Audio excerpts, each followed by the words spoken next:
Na ishim ndryshe sy në jam, krejt ndryshe.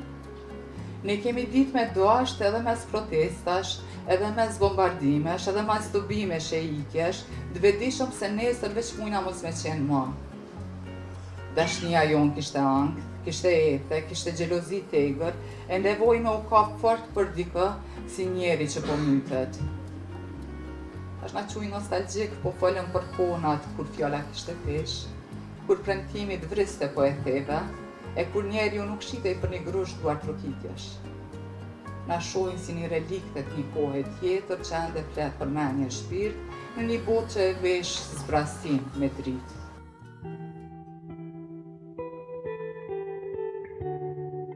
Gjithçka është ëndër shpirti jam.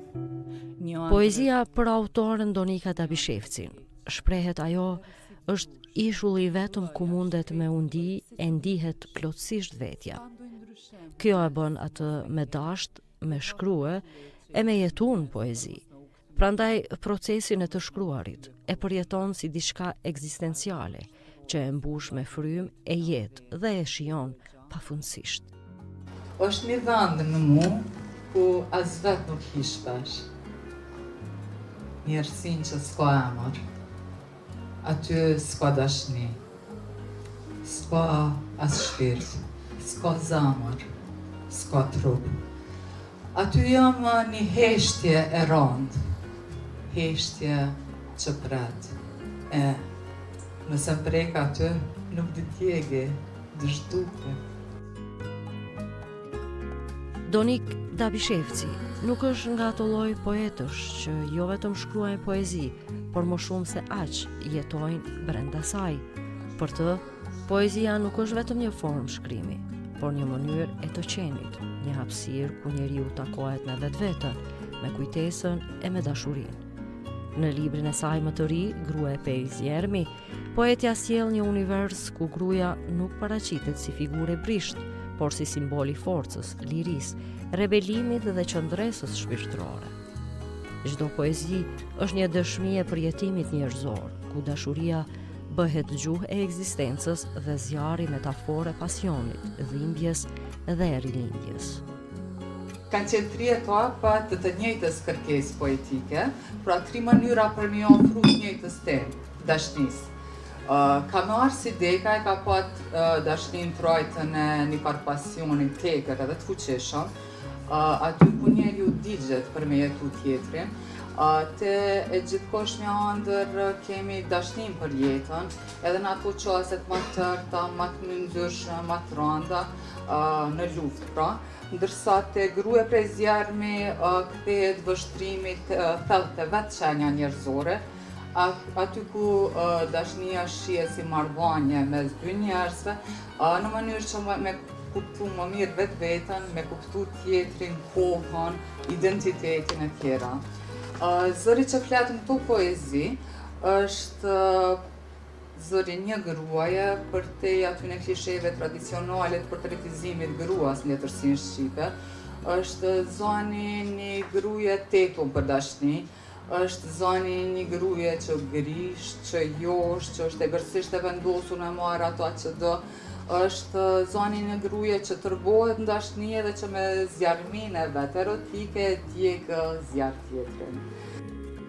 Donik Dabishevci është një nga zërat e spikatur të poezisë bashkëkohore shqiptare, poete, studiuese e letërsisë, doktore e shkencave letrare, botuese dhe themeluese e festivalit poetik të Prishtinës. Ajo ka ndërtuar një profil ku krijimtaria artistike ecën krah për krah me mendimin kritik dhe angazhimin kulturor. Veprat e saj janë përkthyer në shumë gjuhë, ndërsa krijimtaria e saj është prezantuar në festivale dhe ngjarje ndërkombëtare. Dhe Donika nuk e shesi të domosdoshme që të shpërndoj ide, që të shes filozofi nëpërmjet librit, po të jap diçka që është e sinqert, ashtu si që ndjen dhe tjetë e sinqert në raport me veten, rrjedhimisht edhe me lexuesin. Ne vazhdimisht prej fillimit, domethënë prej poezisë së parë deri te e fundit, edhe nëse në ndonjë poezi nuk pajtohemi krejt, e shohim që rrafimi është i sinqert. Domethënë që shprehësia është sinqert, që ekspresiviteti i sinqert, dhe kjo është një vlerë në vete.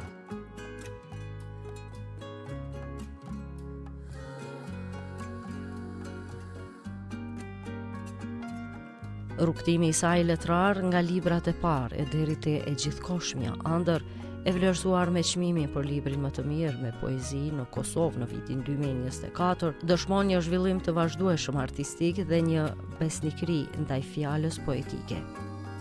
Me grua prej Zjermi, ajo e thellon edhe më tej këtë udhtim, duke vendosur gruan dhe botën e saj të brendshme në qendër të reflektimit poetik. Hajde, qysh je, sën, qysh ke qëllue, vetëm, pa histori, pa rëfime, i zhveshun prej tan alkurave e koracave, qysh t'ka ba nana, veç, ashtu kështu në këtë qytet, gjithçka zhvishet, herët avon.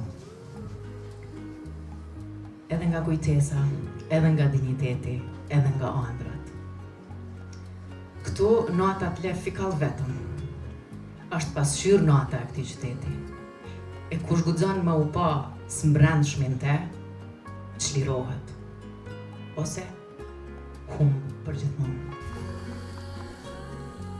Promovimi i kësaj vepre nuk ishte konceptuar vetëm si prezantimi një libri të ri, ishte edhe një ftesë për dialog me poezi, me fuqinë e gruas, me kujtesën dhe me dashurinë si përvojë universale. Ishte një mundësi për të dëgjuar një zë që në një kohë të zhurmshme vazhdon të besoj se poezia mbetet një nga mënyrat më të bukura për të kuptuar jetën. Shumicën e rasteve pranë poezitë e mia unë i këndoj dashnisë si synim jetësor, si përjetim, si gjendje, si legjitimim i vetë jetës, si legjitimim i vetë ekzistencës tonë. Sepse gjithmonë kam besu që dashnia është ajo që e çon njeriu në drejt thelbit të qenies, aty ku trupi, mendimi edhe shpirti tek e fundit e flasin të njëjtën gjuhë. Në një epokë ku gjithçka ecën me shpejtësi, Donika Dabishevci na kujton se fjala poetike ende ka fuqi të ndalë kohën, të ndezë shpirtin dhe të na rikthej tek ajo që është më njerëzorja brenda nesh. Donikën si poete e njoh shumë më mëti, disa nga poezitë e saj edhe i kam lexuar në kuadër të emisionit që e realizoj, që ka të bëjë me promovimin e trashëgimisë përmes poezisë, dhe gjatë këtyre emisioneve kam realizuar disa nga poezitë e Donikës, gjithashtu edhe në momentet kur unë isha pjesë autori një emisioni me poezi, kam fol shumë poezitë e Donikës, mua më pëlqen të them kam fol, sepse poezia dhe vargjet thuhen për mendimin tim. Ajo që ka e vlen të këtu u fol dhe u pa dhe u tha që Donika është shumë e veçantë. Unë mendoj që një nga elementet më të veçanta të poezisë Donikës është se një poezi e saj mund të flitet, mund të thuhet dhe mund të shijohet në disa mënyra të ndryshme, varësisht prej momentit. Ke momente që mund ndoshta unë si aktor eliminoj ndonjë varg ose disa vargje për të dhënë një kuptim, ta themi te poezia amdo për ta fuqizuar më tepër dashnin që flitet aty, sesa për ta fuqizuar gjeografinë, ambientin dhe hapësirën ku ndodh dashnia. Por në një rast tjetër do ta kisha thënë komplet të tërën, bashkë me ambientin, me hapësirën, me gjeografinë, edhe me dashnin që shpreh. Dhe mua më pëlqen që e ka një varg aty në fund, thotë amdo, thotë po, samdo, thotë marrëzisht. A vdes për mu? Jo, jetoj për ty. Gjithmonë kam dëshirë me ledu poezinë e Donikës, sigur që thash edhe aty më herët, së pari më inspiron shumë, gjej diçka që nuk e gjej në poezinë shqipe. Donika përdor një gjuhë shumë të guximshme, shumë të fuqishme, ndonjëherë edhe të egër, unë që ashtu i thom. Edhe menoj që Donika ndonjëherë i thot disa gjëra të cilat neve na sillen e na mbështillen diku në lukth, po që ose nuk dim ose nuk kemi guximin me i shpreh ashtu që i thot Donika. Kështu që jom e lumtur që ekziston një poezi e llojit të shkrimit që ka Donika.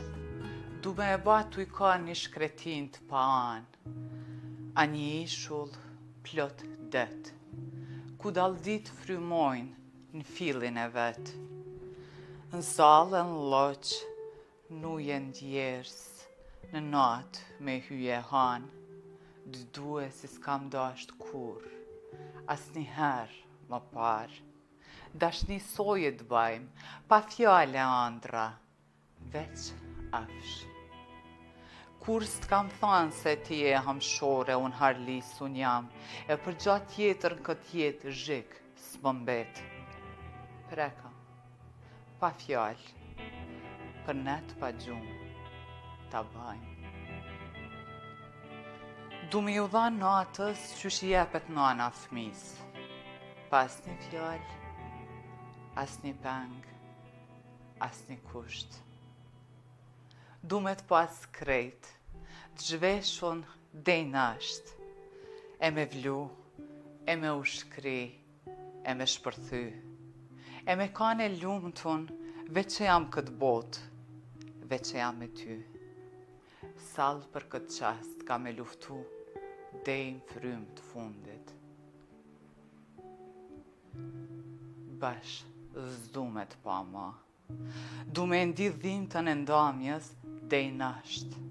Me e pa lamshin e zanun në fyt, lak. Frymën tu i më përbiru, e trupin tu i më lëshu. Bash, du me qu dorë prej teje.